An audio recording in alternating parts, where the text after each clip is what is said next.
Hello दोस्तों, नमस्ते, जय हिंद। कैसे हो आप सभी लोग? उम्मीद है कि आप सब बढ़िया होंगे और आपकी दिल्ली पुलिस कांस्टेबल की तैयारी या फिर आप जिस भी एग्जाम की तैयारी कर रहे हैं, आपकी तैयारी बहुत ही ज़्यादा अच्छी चल रही होगी। तो आप जैसे कि जानते हैं कि दिल्ली पुलिस कांस्टेबल में 50 नंबर की जीके आती है, 25 नंबर की आपकी रीजनिंग आती है, 15 नंबर की मैथ्स आती है और 10 नंबर की कंप्यूटर आती है। ये 4 सब्जेक्ट आपके पूछे जाते हैं और बहुत से लोग इस दिल्ली पुलिस कांस्टेबल की तैयारी कर रहे होंगे तो उनकी मैथ्स थोड़ी सी वीक होगी या फिर वो मैथ्स बैकग्राउंड के नहीं होंगे। तो क्या आप दिल्ली पुलिस में केवल जीके के दम पे सिलेक्शन ले सकते हो और बिना मैथ्स की तैयारी करे हुए आप क्या जीके की दम पे आप सिलेक्शन ले सकते हो? इस वीडियो में हम इसी टॉपिक पर बात करने वाले हैं। तो आप जानते हैं कि जीके का जो पोर्शन है वो 50% है, यानी कि 100 में से 50 मार्क्स जीके का है, जो कि बहुत ही बड़ा पोर्शन है। और मैथ्स का थोड़ा छोटा पोर्शन है, यानी 15 नंबर का है। और रीजनिंग ठीक ठाक, यानी 25% है, यानी 25 मार्क्स का है। और कंप्यूटर आपका 10 नंबर का है। तो अगर आपकी मैथ्स कमज़ोर है और आपकी जीके बहुत ही अच्छी है और आपको विश्वास है कि आप जीके में बहुत ही ज़्यादा अच्छा स्कोर कर सकते हैं, तो आप जीके के दम पे भी सिलेक्शन ले सकते हो। लेकिन कैसे ले सकते हो? आपको क्या करना है कि जीके में कम से कम आपको 40 या फिर 45 प्लस स्कोर करना पड़ेगा। यानी कि मिनिमम आपको ये मान के चलिए 35, मिनिमम 35 मार्क्स आपको स्कोर करना पड़ेगा और मैक्सिमम आप ले जा सकते हो 45 तक, 45 47 तक। आप 50 में से 50 तो जीके में किसी भी हाल में नहीं ला सकते हो। लेकिन अगर आपकी जीके बहुत ही ज़्यादा अच्छी है और आपको विश्वास है कि आप 40 प्लस मार्क्स आप केवल जीके में ला सकते हो, तो आपका सिलेक्शन केवल जीके के दम पे भी हो सकता है। लेकिन आप जो मैथ्स है उसको बिल्कुल ऐसे छोड़ नहीं सकते हो कि मैथ्स में आप बिल्कुल जीरो स्कोर कर रहे हो और आप तब जाके दिल्ली पुलिस में सिलेक्शन ले पाओगे, बिल्कुल नहीं। आप अगर आपकी मैथ्स कमज़ोर है तो आप मैथ्स में मतलब हो सकता है कि आपके मैथ्स में 10 नंबर आ जाए, 5 नंबर आ जाए, 8 नंबर आ जाए, 7 नंबर आ जाए। लेकिन अगर आपकी जीएस अच्छी है और जीएस में आप अच्छा स्कोर करते हैं तो आप जीएस के दम पे भी सिलेक्शन ले सकते हैं। लेकिन आपके लिए उसको आपको क्या करना होगा? उसके लिए आपको करना कि ये होगा कि आपको मैथ्स में भी कुछ तो स्कोर करना पड़ेगा। यानी कि अगर आप अच्छा स्कोर नहीं कर सकते, 15/15 नहीं कर सकते हैं, लेकिन आपको मैथ्स तो पढ़नी पड़ेगी और मैथ्स में अपने एफर्ट देने पड़ेंगे। और जीके जो आपका बहुत ही मतलब आपको लगता है कि आप जीके में 40 42 45 मार्क्स ला सकते हो, तो आप डेफिनेटली दिल्ली पुलिस के जो क्राइटेरिया है, जो कि उसकी मेरिट होगी, दिल्ली पुलिस की जो मेरिट आएगी फिजिकल की या फिर फाइनल मेरिट, उसमें आप सिलेक्शन 100% ले सकते हो।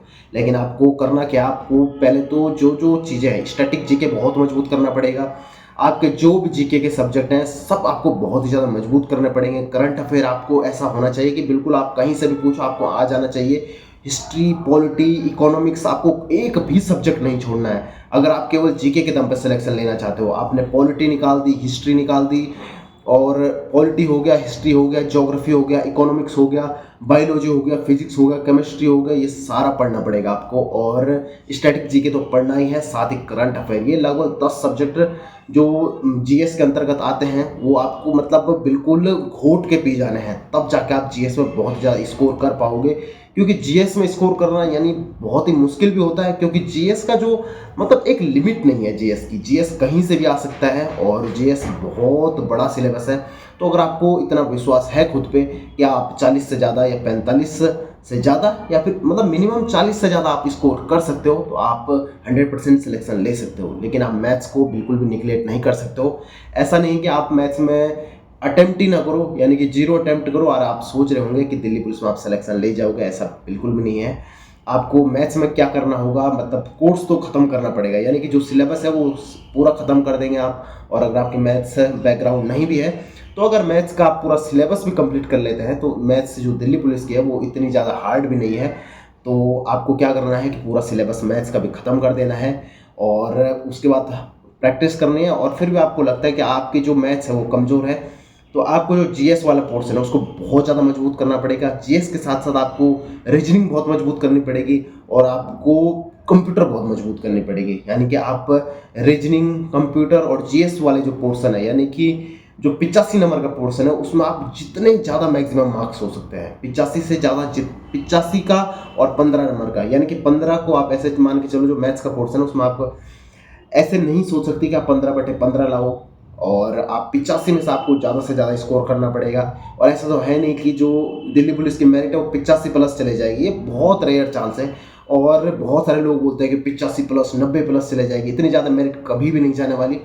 और अगर इतनी ज़्यादा मेरिट जा रही तो यानी कि पेपर बहुत हल्का बन रहा है या फिर नॉर्मलाइज बहुत ज़्यादा हो रहा है, तो आपका भी इतना स्कोर हो ही जाएगा फिर। और आपको करना क्या, आपको मैथ्स को मतलब पढ़ना है। मैथ्स आपको एक मतलब पूरा सिलेबस ख़त्म कर देना है। उसके बाद आपको उसकी प्रैक्टिस करनी है। लेकिन जो आपका मजबूत पोर्शन है, यानी कि जो आपका मजबूत पोर्शन है, जो जीएस वाला पोर्शन है, रीजनिंग वाला पोर्शन है और कंप्यूटर वाला पोर्शन है, उसको आपको और ज़्यादा मजबूत करना है।